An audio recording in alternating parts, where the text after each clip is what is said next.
Welcome back folks, and welcome back to a new video. So today I wanted to make my first impressions of STALKER 2 because since yesterday from release I had about 10 to 12 hours of game time, and I think I have somewhat of a thoughts on what I think so far, things I like, things I don't like, and things which I think could be improved in the future, especially with upcoming updates that the GSC Game World has actually said they were going to be doing, because they want to support this game, they want to update it, they want to patch it, and I think that's very good to hear from a developer who truly cares about their game. As always, you will have timestamps down below, which we're going to be talking about, starting from gameplay, graphics, sound, and then everything else which, includes in it. And of course, at the end, I'm going to be talking about performance, bugs, and glitches I encountered so far. And I also want to say thanks to GOG for actually providing a key for this game, because I have been an affiliate with them for a very long time now, and I'm really happy with our collaboration so far. So they were kind enough to send the Ultimate Edition of STALKER 2 for me to check out. Now do keep in mind, this wasn't a review copy, this was just a key like everything else. Now if you do want to maybe purchase STALKER 2 or any other game whatsoever on GOG, you can click the link down below. I believe the token stays active for about 20 minutes or so, so each game you buy, I get a cut of those sales. You spend nothing extra and you help the channel in that way, where all of the extra money from that goes directly back into the channel again. If you want a DRM free game where you truly own the game you purchased with your money, then click the link down below. And it truly does feel amazing to be back in the zone after all of these years, because I never assumed that we're actually getting STALKER 2 released ever, like truly ever, because after Call of Pripyat there has been tries to make STALKER 2, and a lot of times those projects were put on hold and even cancelled, and to now finally see this game out truly feels real, because I have been a huge fan of Stalker titles ever since I played them for the first time growing up, and they left a huge mark with me to the point where I still go back to play those titles with mod packs and everything else which is at disposal today. So speaking of gameplay, which is one of the first things I want to talk about, is that the gameplay retains almost the similar formula like a previous Stalker trilogy. That also means they expanded a lot on that formula. So if you played Stalker games before or you never played them, the actual way of you doing things and just progressing is pretty much similar. So you're gonna be visiting various locations, you're gonna be meeting all sorts of stalkers from various factions, and they're gonna be giving you tasks. You're going to have main missions, you're going to have side missions, and you're going to have various, how would I say, activities, like for example fetch missions or rescue missions, which are going to be given to you by bartender at the start of the game, for example in the first town, and you're gonna be able to make money by doing those missions, and at the same time by exploring the zone you're gonna be running into stashes, you're gonna be running into PDAs which are going to reveal those stories and those stashes where you pick up better gear. And because this is a vanilla experience, I think it pretty much stayed similar to what the trilogy was doing. That means you won't really have a problem of obtaining new gear, different sorts of weapons, attachments for those weapons, different pieces of armor, and then everything which goes on top of that, like various foods and beverages and just healing items that you're gonna be finding pretty much everywhere you look. Now you still have to look really good, it's not gonna be, just lying on the road, but if you truly feel like you should be exploring more and visiting those places you come across, then you're going to be rewarded for it, which is really nice to see. And the zone is deadly as always. I mean, I think it's actually deadlier than it's ever been, because I started playing on the veteran difficulty right away because I wanted to truly feel how difficult Stalker 2 can be. Because when they said that Stalker is gonna be coming out for consoles as well, I had this fear that maybe the game is going to be dumbed down, and that it's not going to be that same feeling of anxiety and fear we used to experience before. But that wasn't the case. Oh boy, not definitely, because as I was exploring, it's pretty much like it was. You're gonna be having a chill time, looking around, nothing's gonna be happening, and then all of a sudden, guess what, you get attacked by a bunch of mutants or bandits, and if you're not careful and if you don't know how to properly defend yourself or use the right weapon, well, it's going to be a very short fight. And even at the end, when you do die, there's actually a screen tracking how many times you die. That's kinda cool. And the map itself is huge. Like, to be honest, if you just go to PDA, and this is not going to be a spoiler because, well, you have access to this right from the get-go, you're going to see that the lesser zone which you are in is relatively huge, but that's only a small portion of the map. There are many locations that you visited before, like for example Rookie Village in Korton. You're going to have the NPP, you're going to have Pripyat, you're going to have Rostock, you're going to have all of those locations which you remember, and you're gonna be able to go back to them.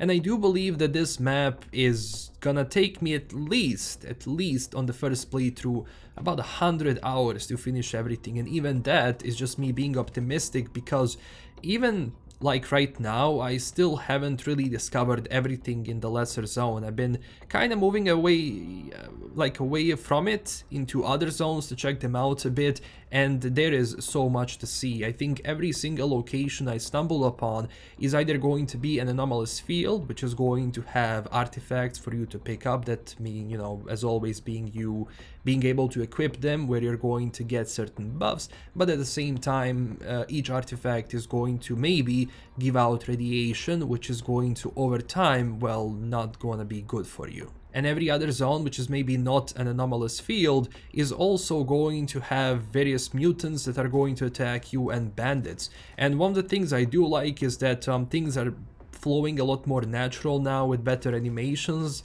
That means that mutants, when they attack you, their attacks are going to be quite deadly, and the animation around it is going to be scary, because if you're exploring during the night, there is an easy chance that they're just going to jump out of a bush at you, and it's going to be, well, let's say an anxiety-inducing experience. But as I said, in general, things you're gonna be doing pretty much is finishing those missions, finding stuff, selling stuff back to the trader. You can also upgrade your equipment as before. That means, you know, going from repairing the equipment to putting various upgrades on it. Go to a technician, and if you have enough money, enough credits as they're called in Stalker 2, you're gonna be able to just pretty much, you know, upgrade a weapon and make it more reliable, have, you know, less recoil and various other things. Going from armor itself, just upgrading it to be, you know, more resistant to just, you know, scratches or bites from mutants, and of course from various bullets and calibers which are gonna be hitting you from various factions, that being bandits at start, and even like squads of military and ward, which are, well, gonna be attacking you on sight. Like at the start of the game, there were two like flashes, and usually in Stalker they are relatively easy to take out, and I started running after them, I started shooting, and guess what, they were pretty tanky, so you really have to focus the head, I think, even more than ever before, because that's where you're gonna be dealing the most amount of damage. And I think a lot of that has to do also with the penetration of weapons, so you have to choose the right weapon for the right mutant. That being maybe if they're fast, like a bloodsucker, or maybe they are more tanky, like a flesh or a boar. Now, if you're maybe getting attacked by blind dogs or dogs in general, you know, just using a pistol and taking them out in the head is going to be the easiest thing you can do, while also conserving more powerful ammo on your other weapons. But even though like those enemies were tanky, I really didn't consider it a huge problem, because I didn't have a problem to find ammo. Like, I didn't even buy ammo from the trader like at all. Maybe I bought like 30 bullets at the start of the game for my pistol, but after that, most of the stuff which I find comes from stashes and just entering areas as I'm going to a mission or a location, and I'm gonna find it. Especially if you're fighting against people like bandits or maybe the squads of military, because now fights are gonna be flowing a lot better. And to be honest, like Enemy AI can be, well, tricky. On one side, it's going to try and flank you, it's going to have really good accuracy. That means if you're staying in one place, they're going to circle you, they're going to pinpoint your location. If you try to peek, they're going to be very precise. So you have to move, you have to find good openings and good spots, because if you just run after them, no cover whatsoever, and you start shooting, you're gonna be taken out quite easily. And they are also pretty good with grenades, like seriously, they're like Kobe. I mean, NBA should sign some of these bandits, because last night what was happening is that they throw a nade through every window, through every crack, through every little opening. They're going to throw a nade, and well, you have to run because there is nothing you can do about it, so they're pretty good with that. And I also got attacked by a bloodsucker at least 5 times in like 10 minutes, even though it's a lesser zone, so that was funny. And they are fast, like those fights are awesome, because like bloodsuckers are gonna be going, of course, in invisibility, and they're gonna be running around like area left right, so it's gonna be difficult for you to hear that. So you have to rely on the sounds and everything else, because if you don't, well, that's going to be the end of the fight. Also, weapons feel good to shoot, like they can definitely now hit the point which you want to hit, because I'm not using a crosshair in STALKER. I just don't like it, especially in the modded experiences, and I mean now in STALKER 2 obviously as well. So even without crosshair, just relying on, you know, aim down the sights and sometimes hip fire,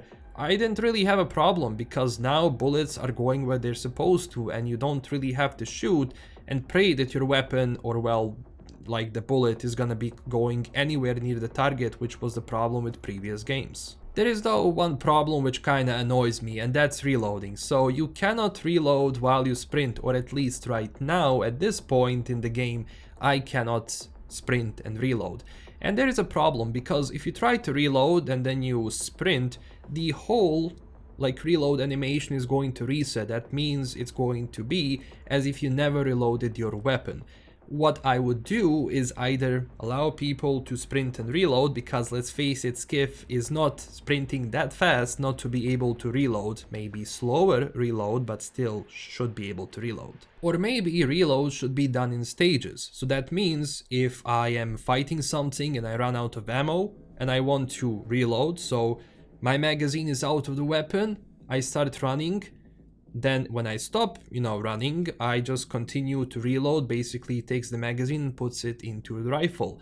That's not the case. You don't really have that sort of animation which goes in stages. It's very much continuous, and even if the magazine is already out, if you start sprinting, the magazine is going to magically appear, which I think it's better if it's just done in stages. I think it's going to be much better for the game, and it's gonna give you an ability to think tactically in fights. Now, it also seems that a lot of people are experiencing some issues and glitches with the A-Life system, where, for example, some of these spawns and respawns are not working that well. And it seems that some parts of that system have been overtuned in some cases, especially when it comes to combat AI in that sense. So developers, as they said, are working on a fix, so I will keep you updated, of course, with a full review on how that went. Now, when it comes to graphics, weather effects and sounds, I mean, whoa, like, well, graphically this is probably one of the most beautiful Unreal Engine 5 games I've ever seen, and probably when it comes to just atmosphere immersion wise, this is probably one of the best games out there right now. There is simply nothing, or well, a few examples that I can think on the top of my head, which can kinda give you this image and this atmosphere where you're going to be fully immersed. And immersion was always, like the environment and atmosphere was always the pivotal and central part of STALKER, and now to just see it in this graphical fidelity is awesome. Like when the weather changes, when the storm starts, it's the wind and then the lightning which can fall right in front of you. That's the first time I see it. That was awesome. It really gives out this atmosphere, and you're gonna be getting some anxiety as well, especially if you're further down the road and there is nothing really close by you to like run and try to seek shelter, because otherwise, well, you know, things can get ugly. And then when fights start on top of that, when you run into mutants and you run into people and then there's a huge storm around you, that just gives a whole different immersion level. But during those calm moments when the sky is clear and then you can see everything in the distance, like it's truly beautiful. Like there is just no denying that. Like the zone is just the best looking that it has ever been. Same with the sound. I mean, sometimes though when it comes to sound, I notice that maybe directional sound is not the most accurate, where I thought, like for example, an enemy was attacking me from the right, but it wasn't, it was actually from behind. So maybe those things can be fixed up a little bit, but in general, just the sound of nature, of monsters in the distance, getting close to you, bloodsuckers, gunfights, the echo when you shoot, like when the sound of the weapon just echoes through the zone, that's fantastic. And I think that they really nailed it to a really strong point, where now all of those segments, the gameplay, the graphics, the sound, they work together to give you this atmosphere. But of course, one of the big discussions along with these graphics is performance. So this is the system I'm running the game on. It's gonna be running in 1080p. Do keep in mind that throughout the game I was getting around 50 to 60 to 65 to 70 frames on high graphical settings, not ultra, keep that in mind. I'm not even going to try to run this game in ultra, but on high settings with DLSS on, it was running with that frame rate from 65 to 70. Now, the problem really begins for me when I enter towns or places where there are a lot of NPCs, like for example in safe zones. That's where my frame rate really dips. Like the first time you enter it, when you go around it, it can go to like 15 and 20, like it can really drop down sometimes.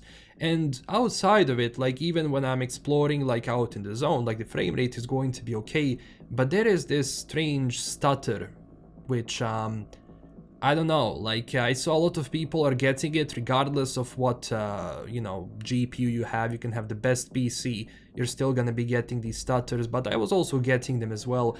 Keep in mind, it's not going to the point where it's annoying, but it's definitely visible. And hopefully in the next few updates and patches, that's going to be sorted out. So far, I didn't really have any crashes. I did see like on Reddit that people were having like the Unreal Engine 5 crashes, where you can see like the engine telling you it crashed. I didn't have that.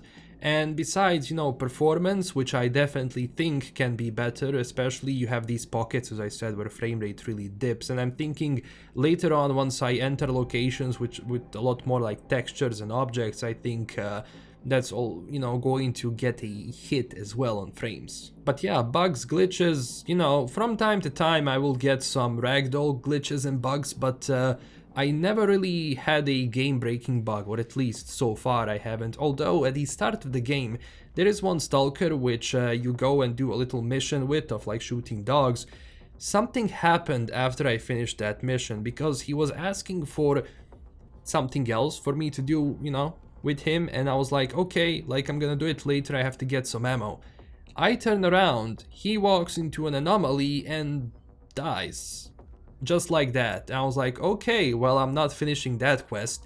So I don't know, maybe if that was scripted or if that was actually a bug, but yeah, I cannot access that quest right now. It's kinda just sitting there. Also, I have a problem with sleeping in this game because, well, you cannot choose how much you want to sleep, or at least I wasn't able to choose that, because I approach the bed, I hold F, and Skiff goes to sleep for, I don't know, what, 6-7 hours, and that's pretty much it. I don't like that, because I would like to have an option where it's going to just tell me how many hours am I going to sleep, because sometimes I want to go out and explore or do missions within a certain time frame, and this, I don't think it's working for it. So yeah, this is the experience I wanted from Stalker, and I'm glad that it's going in this direction, and yeah, I'm really enjoying this game so far. Like, I really like it. Now also, I am a huge fan of the IP and like just the franchise, so maybe that's playing a huge part, but I also saw that a lot of people are happy with this, but one of the biggest issues right now, of course, are going to be, well, it's going to be performance and sorting that out so that it's running better, especially when it comes to towns and, you know, safe areas. So that's it for today, thank you so much for watching. If you enjoyed this video, don't forget to click that like button and subscribe to stay updated with everything Stalker 2 related. Huge thanks to my current Patreon supporters, and as always, get out of here, Stalker.